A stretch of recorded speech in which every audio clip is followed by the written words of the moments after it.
Hey, Edward Halterman, Office of the Pacific. How y'all doing? Today I'm going to run through my lobster trap setup really quick. Lobster season's upon us. Time to go get some bugs. Okay, so the first thing is, this has been laying on the ground so it's a little dirty. I like to use this. So this is like an electrical cord holder. I cut off all the ends because they got all these weird hooks and things, and when you carry the traps they'll get stuck in there, which is a real bummer. So if you cut all these edges off, they're like these little L things, it'll make it a lot more smoother. Inside here I just tie a hangman's knot, start to wrap it around. I like to use white, it's easier to see at night, and I like to use this bright orange thing. I also use this little carabiner, well not a little, it's kind of big. So what happens is when I get to depth, I leave a little bit of slack. So I simply just clamp this off like this and I just throw it in the water and it floats. It works freaking perfect. So that's my style. It might not be everybody else's style, but it's my style and I like it. Works for me. Okay, so let's get going with this. Let's do the buoy first. This beautiful, lovely buoy. There we go, my little tape thingy, blah, blah, blah. I think I'm gonna drill just a little bit more there. So, just a little bit. Yep, I need to do a little more. A little bit more.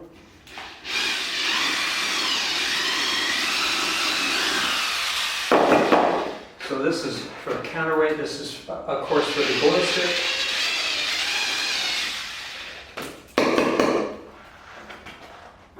So that will be for the glow stick. You don't want it too loose, but that's perfect, so it'll sit in there. So the whole point to this other little hole down here is, see this little line here? There's a little line, try to show it on as many cameras as I can. What you really want to do is line the hole up with that line so it's perfect.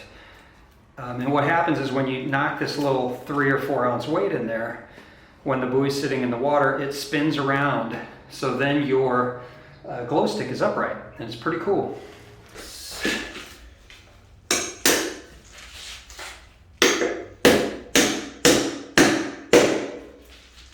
That's done. So in the water, it just, when you put the thing out there, it's just really simple, and it goes whoop, just like that, and you're perfect. Yes, that's done. Next thing I do is I put this this reflector tape. It's just a personal preference. I mean, you don't freaking have to. It doesn't really matter, but I like it because I'm just weird like that. I don't wrap it all the way around. I just go kind of halfway. And you want to use the United States Coast Guard kind of approved stuff because it just sticks better. If you get the cheap stuff, it's going to come off immediately. Even this is not perfect, but it does work pretty good. I gotta get my goggles on, I can't see shit, so. We're gonna put it right to where the water line will be. And then all we wanna do is take it to the other mark. That's it. Now we're gonna just cut it real quick. And we're done with that end of it. Wee bit more. I don't think the heavy stuff's gonna come down for quite a while. Okay. So we're gonna kind of form this here as best we can. Even this doesn't stick perfect. Kind of needs some time to set up, kind of work the bubbles out. You don't even freaking need this. It's gonna be fine. This thing is bright in the water, you're gonna see it. And I'm doing this from a kayak. Shoot, I'm doing this from a kayak, so it's pretty easy to see them, and I'm usually solo. The areas I fish, ironically, nobody goes to, which is cool, so I'm usually solo. Okay, so that's done.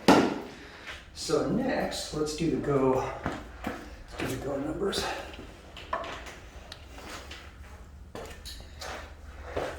So next you gotta put your go IDs on the buoy.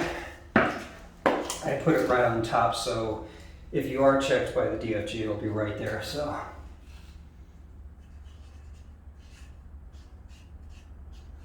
OID,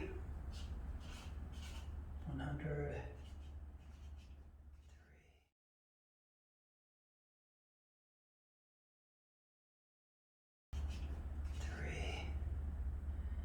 9, 8, 6, 8. I gotta watch it sometimes when I write these numbers. I got a little bit of dyslexia going on, so. Go! Okay. So there you go. That's done. Okay. So now let's do this. And then we be catching. Okay. So now, like I said, I love to use this white. Not very white because I've been leaving it on the ground for like a season. But I love to use this white. This is like my personal preference. So down here, so obviously I want to slide this in like this. Okay, there we go. Just like that. So then here, I just do the same old thing. I just do the hangman's knot. That's like my personal preference. I do hangman with everything. My fishing knots. So the problem was I used this before and I really need to probably cut the end of the rope and because it's already kinked, you know what I'm saying? So let's just deal with it. Let's see what happens. Try it one more time. One more tape, but try to get it right. 1, 2, 3. Let's do 3. I don't think we need to do that.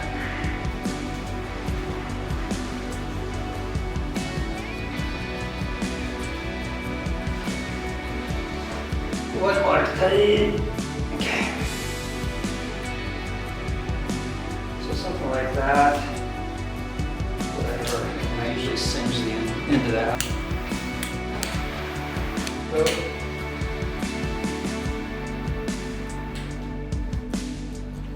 try not to inhale that shit. It's probably not the greatest for it to breathe. So now the last phase of this project, this is what I do. You do not have to do this. It's just what I call an Edwardism. Put a little zip tie here. It might not suck ass, but this will prevent the thing from coming out. I need to, oops, that is backwards. I don't have my glasses on and all the time.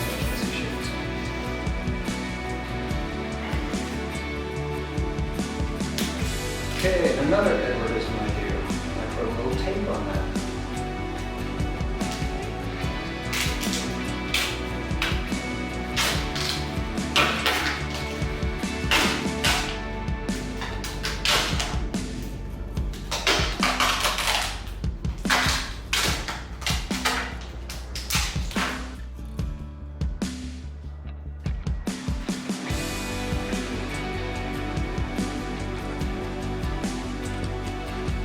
Then there's this, so basically this thing just screws off and throw the bait in there.